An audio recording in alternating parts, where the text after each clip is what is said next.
ప్రభువైన యేసుక్రీస్తు నామమున ఈ కార్యక్రమంను వీక్షిస్తున్న మీ అందరికీ శుభములు తెలియజేస్తున్నాను.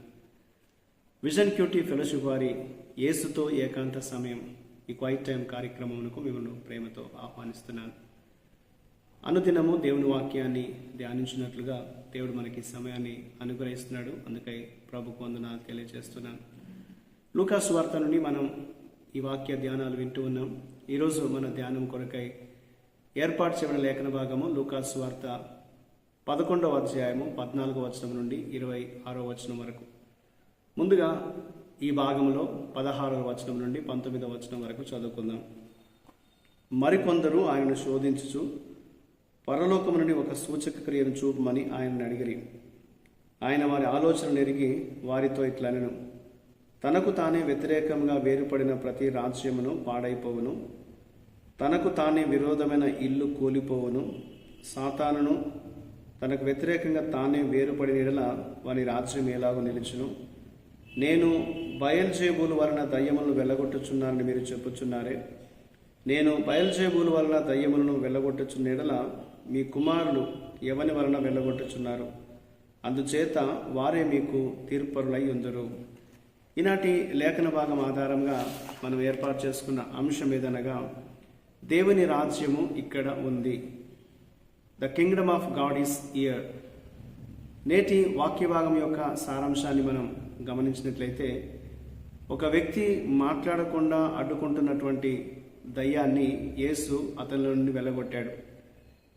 ఇది యేసుకి ఎంతో ప్రజాదరణ పెంచుతుందని మత నాయకులు భయపడి, ఇది దేవుని కార్యమని నిరూపించడానికి తమకు ఒక సూచనను చూపించమని ఆయనను కోరినట్లుగా, డిమాండ్ చేసినట్లుగా ఈ లేఖనం తెలియజేస్తుంది.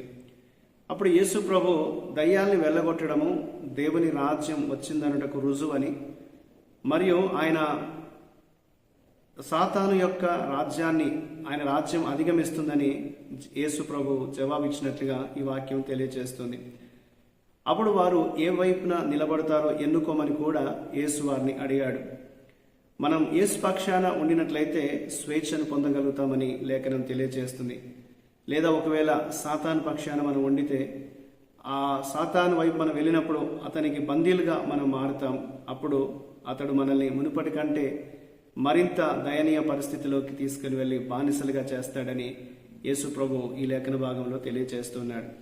ఇందులో యేసు ఏమై ఉన్నాడని మనం గమనించినట్లయితే 20 నుండి 23 వచనాల్లో, సాతానును జయించిన అత్యంత శక్తిమంతుడు యేసుక్రీస్తు.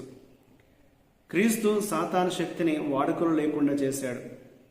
సాతానును ఆయన ఓడించాడనేది లేఖనం తెలియజేస్తుంది. ఇప్పుడు క్రైస్తవులందరూ ఆయన రాజ్యంలో సైనికులుగా ఉండాలని యేసు ప్రభు పిలుపునిస్తున్నాడు. యేసు సైనికులుగా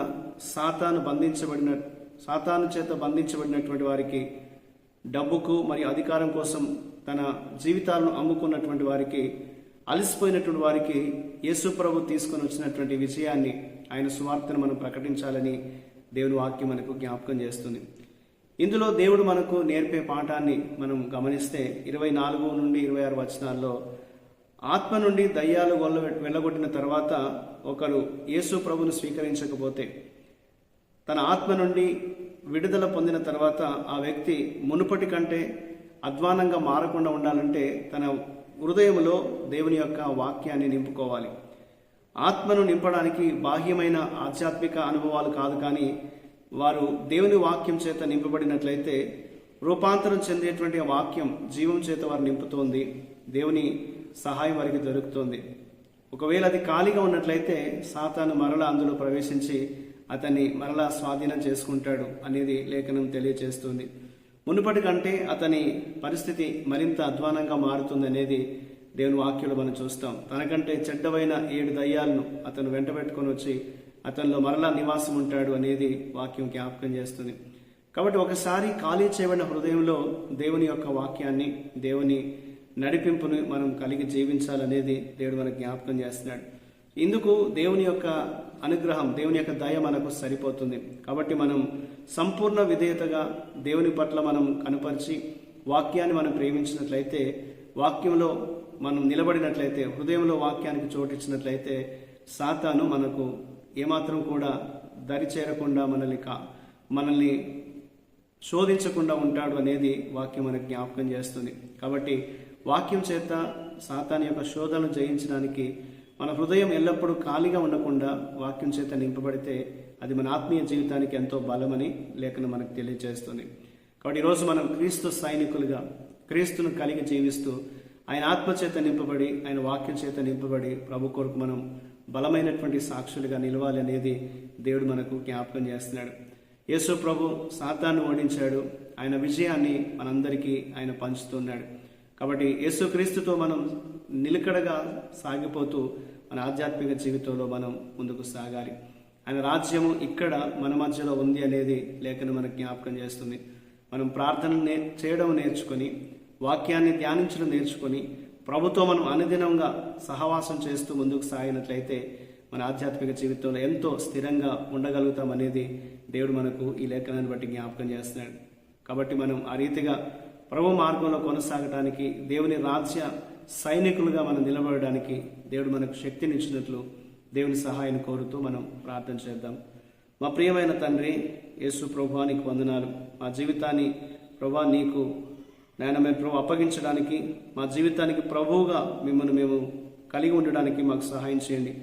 నీలోనే నిజమైన స్వేచ్ఛను మేము కలిగి ఉంటామని తెలుసుకున్నట్టుకు, నేను వెంబడించుటకు మాకు సహాయం చేయమని, నీ వాక్యం చేత మా హృదయాలు నింపమని యేసుక్రీస్తు నామమున ప్రార్థిస్తున్నాను తండ్రి, ఆమేన్. ప్రియులారా, మీరు సమయం తీసుకొని ఈ వాక్య ధ్యానాన్ని విన్నందుకు మీకు ప్రత్యేకమైన వందనాలు తెలియజేస్తున్నాను. ప్రతిరోజు మీకు అందించబడుతున్న ఈ అనుదిన ధ్యానాలు మీకు ఆశీర్వాదకరంగా ఉన్నట్లయితే మీ అనుభవాల్ని మాతో పంచుకోవాలని కోరుతూ ఉంటున్నాను. ప్రభు కృప మనకు నిత్యము తోడయుండి కాపాడు.